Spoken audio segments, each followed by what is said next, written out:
বোনের বাড়ি বরানগর থেকে আমি, মা আর বোন তিনজনে মিলে বেরিয়ে পড়লাম বেলুড় মঠের উদ্দেশ্যে।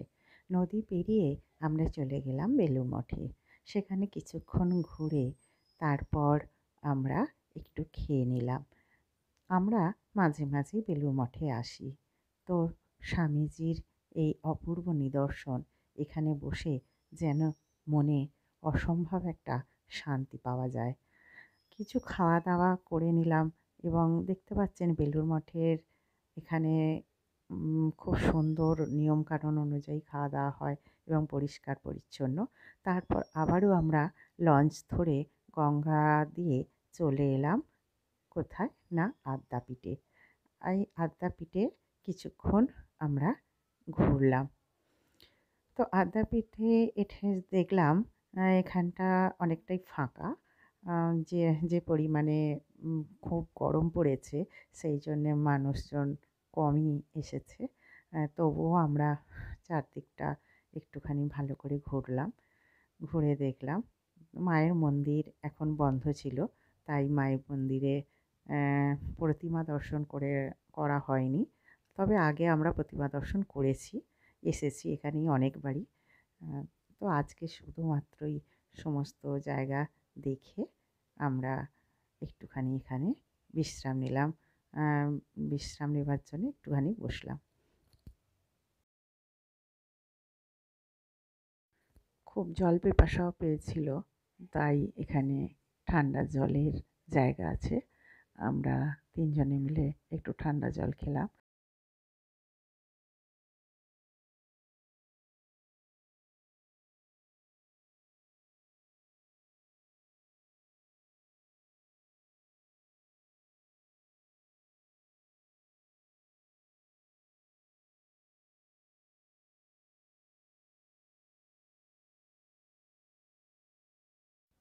এরপর আরও ভিতরে গেলাম।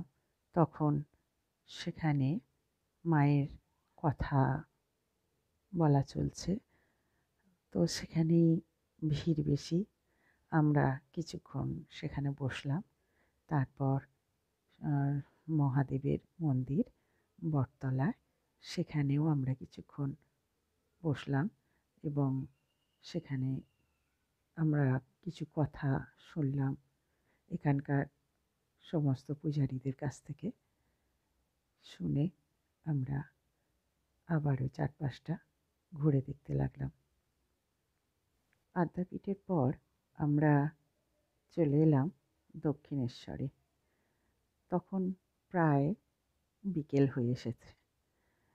তো দক্ষিণেশ্বরে এসে আমরা চারপাশটা ঘুরে দেখলাম।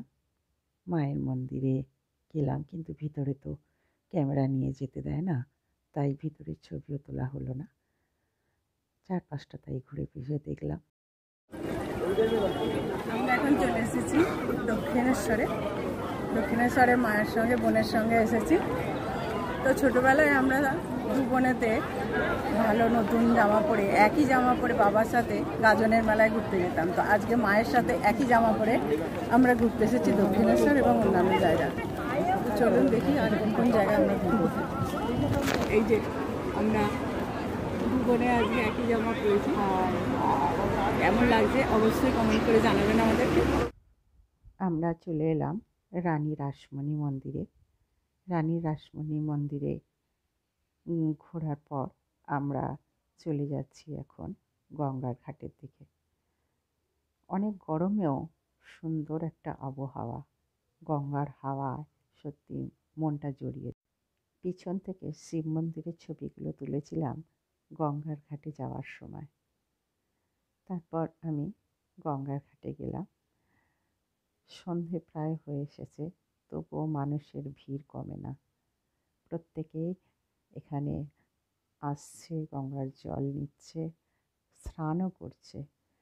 হয়তো একটু পরেই আরতি শুরু হয়ে যাবে, তাই সব কিছু তোড়জোড় চলছে। দূর থেকে সুন্দর লাগছে বালি ব্রিজ। আমি একটু নেমে গঙ্গার জল তুলে মাথায় দিলাম, মা বোন প্রত্যেকের মাথায় দিলাম। এরপর গঙ্গা আরতি হবার সময়, তাই গঙ্গার ঘাট ধুতে চলে এসেছে সবাই। আলো জ্বলে উঠেছে, গঙ্গা আরতি হবে।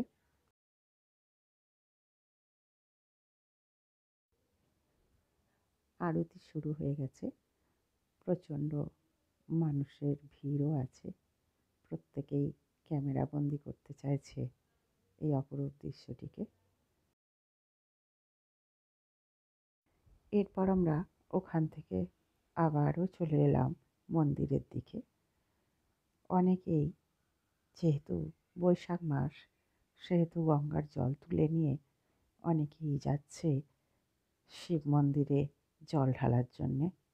না, দক্ষিণেশ্বরের শিব মন্দির শুধু নয়, আরও দূর দূরান্তে যাচ্ছে জল ঢালতে এইখান থেকেই জল তুলে নিয়ে।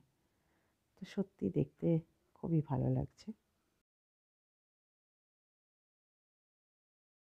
এরপর ক্যামেরাবন্দি করলাম সুন্দর একটি জলোচ্ছ্বাস। মিউজিকের তালে তালে এই ফোয়ারাগুলো সুন্দরভাবে ওঠানামা করছে, দেখতে সত্যি খুব সুন্দর লাগলো।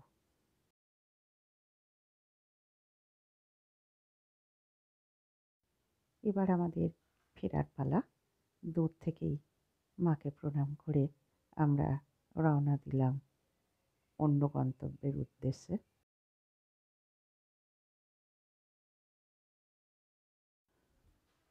দক্ষিণেশ্বরের ওভারব্রিজ ক্রস করে আমরা চলে গেলাম আলমবাজারে।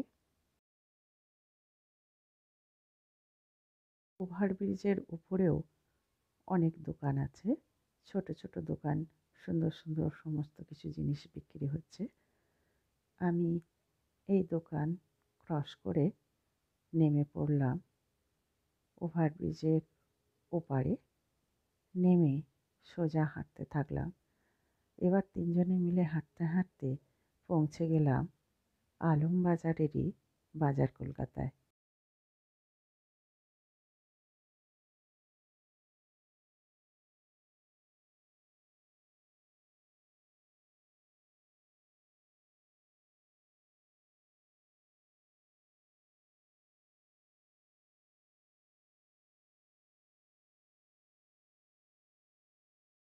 এখানেও সুন্দর সুন্দর নানা রকমের জিনিস আছে। আমরা এখান থেকে কিছু জিনিস মার্কেটিং করলাম, করে নিয়ে আবারও বাড়ির দিকে আমরা রওনা দেব এরকমই ভাবছি। এমন সময় রাস্তায় দেখতে পেলাম একটি সুন্দর রাধা গোবিন্দের মন্দির।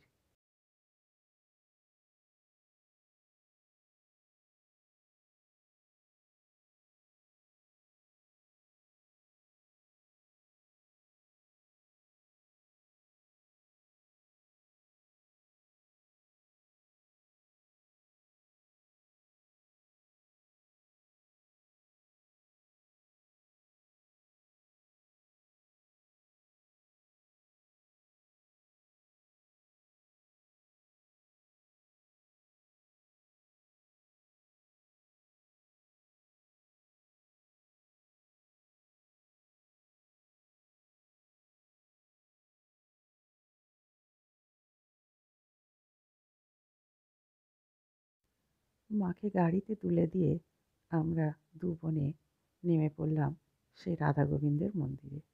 মন্দিরটি খুব সুন্দর, ভিতরে ছবি তুলতে দেয় না, তাই ভিতরের ছবি তোলা হয়ে ওঠেনি। কিন্তু এত সুন্দর কারুকাজ, আর রাধা গোবিন্দকে দেখলে তো মনে হয় যেন স্বয়ং রাধাকৃষ্ণ আমার সঙ্গে দাঁড়িয়ে কথা বলছেন। এত সুন্দর ভিতরের কাজ বা রাধা গোবিন্দটা খুব সুন্দর লাগছে। তারপরে আমরা আস্তে আস্তে বাড়ির দিকে রওনা দিলাম এবং পরে শ্রীরামচন্দ্রের মন্দির দেখতে পেলাম, সেখানকে প্রণাম। এইভাবে সব কিছু মিলিয়ে আজকের দিনটি খুব ভালোভাবে কাটলো। এবারে আমরা আমাদের গন্তব্য বাড়িতে পৌঁছে